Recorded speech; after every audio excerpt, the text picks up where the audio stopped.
दोस्तों, यदि आप एक पीएफ मेंबर हैं और अपना पीएफ निकालने, पीएफ एडवांस लेने, PF pension, KYC updation, name, father's name, date of birth changing के लिए या फिर किसी भी तरह का कोई ऑनलाइन क्लेम किया था और क्लेम रिजेक्ट हो चुका है, या फिर आप पीएफ ऑनलाइन क्लेम करने के बारे सोच रहे हैं, तो यह वीडियो आपके लिए बहुत ही हेल्पफुल होने वाली है, क्योंकि आज इस वीडियो में क्लेम रिजेक्शन से बचने के लिए क्या क्या तरीके हो सकते हैं, या फिर यदि आपका क्लेम ऑलरेडी रिजेक्ट हो चुका है तो अब आपको क्या करना चाहिए, इसके बारे में सारे रिजेक्शन के रीजन जो कि आम तौर पर आता है, उस प्रॉब्लम का सॉल्यूशन के बारे में डिटेल में बताने वाली हूँ। मुझे उम्मीद है कि यदि आप इस वीडियो को एंड तक देखेंगे तो आपके 99% प्रॉब्लम सॉल्व हो जाएंगे। तो आइए इस वीडियो को शुरू करते हैं। तो पहला रीज़न है name not printed different in cheque. तो दोस्तों, इसका सलूशन बड़ा ही आसान है। आजकल पीएफ ऑनलाइन क्लेम के नए प्रोसेस के लिए चेक या पासबुक के स्कैन कॉपी अपलोड करना मैंडेटरी कर दिया गया है, ताकि आपके यूएन में अवेलेबल केवाईसी और बैंक अकाउंट को मैच किया जा सके और किसी भी तरह के फ्रॉड से बचा जा सके। दोस्तों, जैसा कि आप लोगों को मालूम होगा कि साधारणतः दो तरह के चेक होते हैं।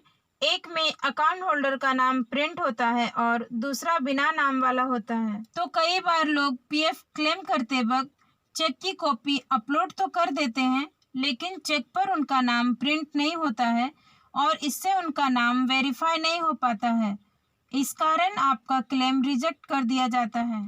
तो आप जब भी पीएफ क्लेम करना चाहते हैं तो आप नेम प्रिंटेड चेक या पासबुक के फ्रंट पेज बैंक मैनेजर से अटेस्टेड कराने के बाद ही अपलोड करें। आपका क्लेम आसानी से सेटल हो जाएगा।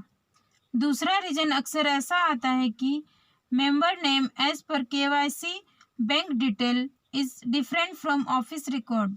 ऐसा इसलिए होता है क्योंकि कई बार आप अपने यूएन में केवाईसी, बैंक अकाउंट अप्रूवल कराया है और आपके आधार वाले नाम दोनों में डिफरेंस हो जाता है। जैसे कि हो सकता है आपके आधार में आपका मिडिल नेम फुल हो, लेकिन बैंक अकाउंट में मिडिल नेम शॉर्ट में हो। ऐसे हालात में इस तरह के रीज़न देकर आपका क्लेम रिजेक्ट कर दिया जाता है। तो इसका सलूशन बड़ा ही सिंपल है। आप पीएफ क्लेम करने से पहले ये इंश्योर कर ले कि आपका आधार और बैंक अकाउंट दोनों का नाम सेम हो। यदि सेम नहीं है तो अपने बैंक अकाउंट में नाम करेक्शन करवाने के बाद ही यूएन में केवाईसी अपडेट करा ले और अपने एम्प्लॉय से अप्रूवल कराने के बाद ही पीएफ क्लेम के लिए प्रोसीड करें। आपका क्लेम रिजेक्ट नहीं होगा। तीसरा रीजन है बैंक डिटेल्स आर इनकरेक्ट। ऐसा रीजन देखकर लोग ये सोचने लगते हैं कि हमारा आधार, पेन और यूएन में जो नाम अवेलेबल है और बैंक अकाउंट में जो नाम है सारे एक जैसे हैं, फिर भी क्लेम क्यों रिजेक्ट हो जाता है। ऐसा अक्सर उनके साथ होता है जो पीएफ की केवाईसी बैंक डिटेल्स में जॉइंट बैंक अकाउंट अप्रूवल करा लेते हैं, जिसमें दो या दो से ज़्यादा अकाउंट होल्डर्स होते हैं। ऐसे हालात में भी पीएफ क्लेम रिजेक्ट कर दिया जाता है। ऐसे तो पीएफ विड्रॉल के लिए जॉइंट बैंक अकाउंट भी वैलिड होता है, लेकिन इसके लिए ये शर्त होता है कि प्राइमरी बैंक होल्डर में आपका नाम होना चाहिए। यदि आपका जॉइंट अकाउंट पति या पत्नी के साथ हो तो कई बार ऐसे क्लेम सेटल भी हो जाते हैं। चौथा रीज़न है जो कि मैं समझती हूँ कि 60 to 70% लोगों को उनके क्लेम रिजेक्शन के साथ ऐसा लिखा आता है कि certificate not signed enclosed ABCDE। ऐसा रीज़न अक्सर उन लोगों को आता है जो कि पीएफ एडवांस क्लेम करते हैं, और ऐसा इसलिए होता है क्योंकि लोग कई बार पीएफ एडवांस के रीज़न में लॉकआउट या फैक्ट्री बंद हो जाने, प्रकृति आपदा या कुछ महीनों से सैलरी नहीं मिली। यदि आप ऐसा पीएफ एडवांस रीज़न देते हैं तो आपको सर्टिफिकेट ABCDE फिल करने के बाद सबमिट करना पड़ता है। ऐसे रीज़न को या तो अवॉइड करें या फिर क्लेम के साथ इन सर्टिफिकेट को सबमिट जरूर करें, ताकि आपका क्लेम रिजेक्ट ना हो। कई बार ऐसा रीज़न इसलिए भी आ जाता है क्योंकि किसी भी क्लेम रिजेक्शन के लिए पीएफ डीलिंग क्लर्क को 2 रीज़न देना पड़ता है। तो पीएफ डीलिंग क्लर्क फर्स्ट में रीज़न को मैनुअली टाइप कर देते हैं और दूसरे वाले को डिफॉल्ट छोड़ देते हैं। ऐसा रीजन आपको आता है तो आप फर्स्ट वाले रीजन को कंसीडर करें और बाकी को इग्नोर कर सकते हैं। अगला रीजन है फादर नेम डिफरेंट। दोस्तों पहला ऐसा रीजन नहीं आता था, लेकिन जब से पीएफ क्लेम के साथ चेक या पासबुक अपलोड करने का प्रोसेस आया है तब से ये ज्यादा आने लगा है। और ऐसा इसलिए हो रहा है क्योंकि आपने जो यूवन में केवाईसी अपडेट किया है और जो पासबुक अपलोड किया जाता है उसमें फादर का नाम कई बार नहीं होता है, जिसके वजह से क्लेम रिजेक्ट कर दिया जाता है। इसका भी एक सिंपल सोल्यूशन बताना चाहूंगी कि आप अपने पीएफ क्लेम करते वक्त पासबुक की जगह नेम प्रिंटेड चेक की कॉपी अपलोड करें, क्योंकि पासबुक में फादर्स का नाम प्रिंटेड होता है लेकिन चेक पर सिर्फ अकाउंट होल्डर का ही नाम होता है। तो ऐसा करके आप ऐसे रिजेक्शन से बच सकते हैं। पहला रीजन को लेते हैं पीडीएफ नोट ओपन रीसबमिट।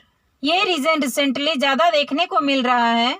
इसका मेन वजह यह है कि आजकल कोई पीएफ क्लेम ऑनलाइन अप्लाई करते हैं तो एक चेक या पासबुक की कॉपी अपलोड करना मैंडेटरी कर दिया गया है। कई बार अपलोड किया गया हमारा पीडीएफ कॉपी ओपन नहीं हो पाता है, जिसकी वजह से पीएफ डिपार्टमेंट क्लेम रिजेक्ट कर देती है।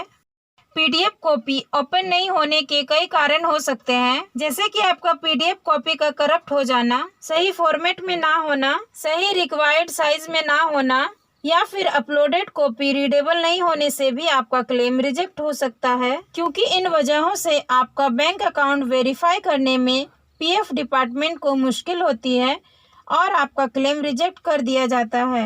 तो दोस्तों आप जब भी चेक या पासबुक की कॉपी अपलोड करें तो सही फॉर्मेट, सही साइज और रीडेबल हो, इसकी जांच जरूर कर लें। स्कैनिंग के लिए गूगल प्ले स्टोर में बहुत सारे ऐप भी मौजूद हैं, डाउनलोड करें और इस्तेमाल करें।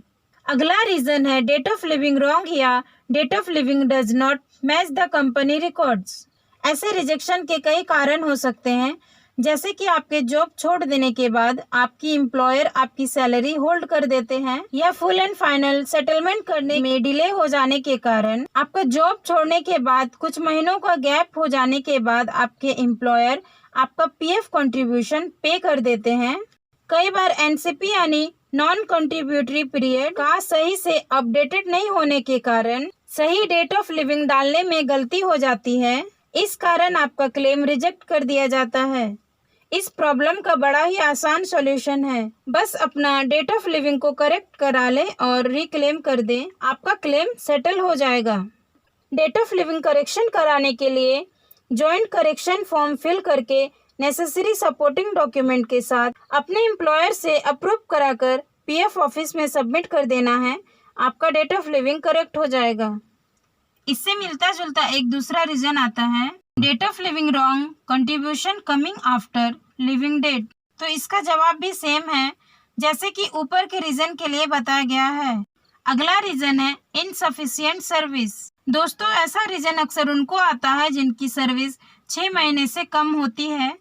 इसके पीछे पीएफ का एक रूल है और ये रूल कुछ ऐसा है कि यदि आपकी सर्विस 6 महीने से कम की है तो आप सिर्फ पीएफ का पैसा ही निकाल सकते हैं। पेंशन का पैसा आपको नहीं मिल सकता है, यानी कि आप सिर्फ फॉर्म 19 ही क्लेम कर सकते हैं।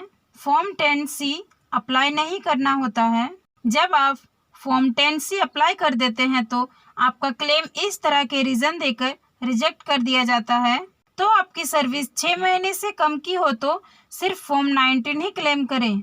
अगला रीजन है different name in portal and KYC. ऐसा रीजन उनको ज़्यादा आ रहा है जिनका डेट ऑफ ज्वाइनिंग 2017 से पहले का है। इसका कारण ये है कि 2017 से पहले आजकल की तरह आधार को वेरीफाई कराने की ज़रूरत नहीं पड़ती थी और आपके यूएन और आधार में डेटा मिसमैच हो रहा है, इस वजह से भी क्लेम रिजेक्ट हो जाता है। यदि 2017 के बाद का भी कोई केस आता है तो ऐसा होना भी मुमकिन है, तो इसमें घबराने की कोई बात नहीं है। इसका भी बड़ा ही आसान सा सॉल्यूशन है। बस इसके लिए आपको और आपके एम्प्लॉयर को जॉइंट डिक्लेरेशन फॉर्म सबमिट करना पड़ेगा। एप्लीकेशन के साथ सपोर्टिंग डॉक्यूमेंट जैसे आधार और पैन की अटेस्टेड कॉपी जरूर अटैच करें। एक बार आपका नेम और आधार करेक्ट हो जाए फिर आप रिक्लेम कर सकते हैं। अगला रीजन है सेटल्ड बट रिटर्न। दोस्तों ऐसा तब होता है जब पीएफ डिपार्टमेंट से आपका क्लेम क्लियर होकर आपके पैसे आपके बैंक में ट्रांसफर कर दिए जाते हैं, लेकिन बैंक से आपका पैसा रिटर्न पीएफ डिपार्टमेंट को चला जाता है। ऐसा होने के कई कारण हो सकते हैं, जैसे कि आपको बैंक अकाउंट नॉन ऑपरेटिंग या एक्टिविटी ना हो, जो कि आपने अपने यूएन केवाईसी में अप्रूव्ड कराया हो।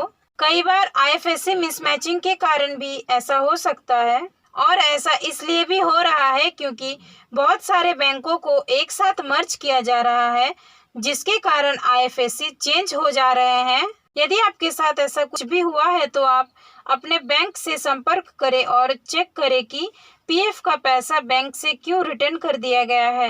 यदि कुछ डिफरेंस मिलता है तो उसे करेक्ट करा लें। फिर अपने यूएन केवाईसी में सही बैंक अकाउंट अपने एम्प्लॉयर से अप्रूव कराने के बाद रिक्लेम करें।